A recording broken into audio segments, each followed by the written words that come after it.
Hello नमस्कार, मी दिव्या आणि पुणे फर्स्टच्या या नवीन एपिसोडमध्ये सगळ्यांचं मनापासून स्वागत.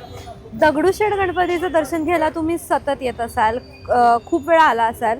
मजूर अड्डा, फरासखाना ही जुन्या पुण्याची ओळख सांगणारी काही ठिकाणं आहेत. इथे हजार वेळा येऊन सुद्धा एक ठिकाण मात्र इथलं तुम्ही बघितलं नसेल किंवा त्याच्याबद्दल तुम्हाला माहिती नसेल, आणि ते म्हणजे भास्कर कर्णिक यांचा स्मृतिस्तंभ. भास्कर कर्णिक हे कोण होते, हा स्मृतिस्तंभ इथे का आहे, मजूर अड्ड्याच्या ठिकाणी हा स्मृतिस्तंभ आहे, या सगळ्याबद्दल आपण थोडक्यामध्ये जाणून घेणार आहोत. आणि त्यासाठी आपण अमोघकडे जाणार आहोत. अमोघ आपल्याबरोबर आहे. अमोघ, हॅलो. हाय. आता आपण दगडूशेठ हलवाई मंदिराच्या बरोबर जो चौक आहे त्याला हुतात्मा चौक असं म्हणतात, तिथं आपण आलो. आणि हा जो बघतेस तो हा स्मृतिस्तंभ आहे. 1942ला महात्मा गांधींनी चले जाव आंदोलनाला सुरुवात केली आणि देशभरामध्ये क्रांतीचं अक्षरशः वादळ पेटलं. आणि त्या 1942च्या त्या आंदोलनामध्ये इतकं भडकलं की जे भिकारदास मारुतीची जी चौकी होती ती जाळून टाकली आणि त्यावेळेस रणगाडे चालवले गेले. म्हणजे अगदी अप्पा बळवंत चौकामध्ये सुद्धा रणगाडे आणले होते. मशीन गनने फायरिंग होत होती. अनेक लोक हे सगळं घराच्या छतावरनं बघत होती की कसं चाललंय, कारण पुणे हे अक्षरशः म्हणजे युद्धाचं मैदान होईल असं झालं होतं.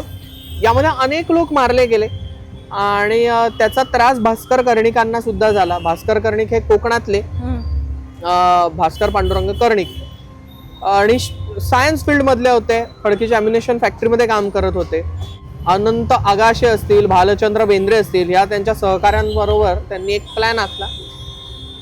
फॅक्टरीमधनं थोडे थोडे विस्फोटक ते आणत गेले आणि 24 जानेवारी 1943 साली 2 थिएटरवर त्यांनी बॉम्बस्फोट केले. 2 ठिकाणी बॉम्ब ठेवण्यात आले होते. ते म्हणजे एक तर व्हिक्टरी थिएटर म्हणजे त्यावेळेसचं कॅपिटल आणि वेस्टर्न थिएटरमध्ये जे बॉम्बस्फोट झाले त्यामध्ये जवळपास 4 मोठे अधिकारी मारले गेले आणि सैनिकही त्यामध्ये मारले गेले, जखमी झाले.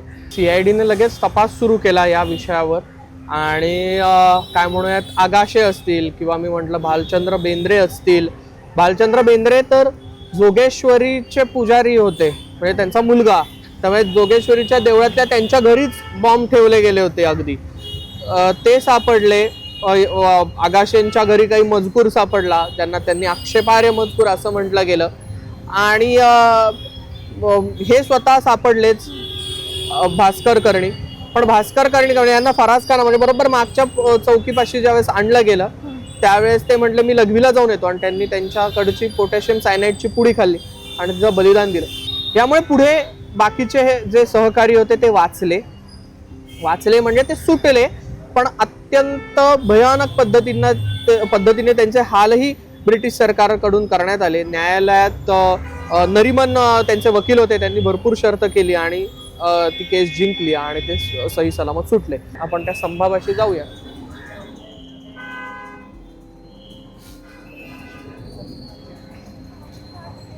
थोडंसं फिरून आम्ही त्या स्तंभाच्या पुढच्या बाजूला जात आहोत आणि अगदी मजूर अड्ड्याच्या पुढे हा स्तंभ लावलेला आहे. आपण इथे पुढे आलेलो आहोत. ह्याच्यावर तू जर थोडंसं हे करशील तर त्याच्यावर एक लेख लिहिलेला आहे छोटा, म्हणजे ती कविता आहे. ती अशी आहे, शत्रूंनी छळिले अनंत दिधल्या कारागृही यातना, यावत जीव तुझ्याकडून घडली नाही सुहृद वंचना. कारण त्यांना वाचवलं सुहृदांना. स्वातंत्र्यास्तव शेवटी निजकरे प्राणाहुती अर्पिली, वीरा भास्कर कर्णिका तुझसिगे ही प्रेम पुष्पांजली. विनायकराव कुलकर्णी त्यावेळेस त्यांच्या हातनं याचं काय म्हणूयात अनावरण झालंय. मनपाने खरं तर याचं काम केलेलं आहे. साधारणपणे 1974 साली याचं काम झालं. फार लोकांना माहिती नसतं. आपण या चौकात थांबतो, पण हा खूप पुण्याच्या आणि भारताच्या स्वातंत्र्य युद्धामधला हा अत्यंत महत्त्वाचा दुवा हा या चौकामध्ये आहे, हे लोकांना माहितीच नसतं.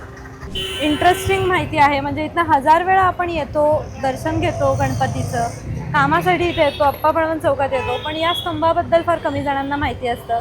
सुंदर माहिती आज आपल्याला या निमित्ताने मिळाली आहे. इथेच थांबूया. अशाच वेगवेगळ्या पुण्यातल्या काही घटनांबद्दल, घडलेल्या घटनांबद्दल, वस्तूंबद्दल, जागांबद्दल आपण माहिती घेत राहणार आहोत, नवीन ठिकाणांना भेटी देणार आहोत. तुर्तास इथेच थांबूया.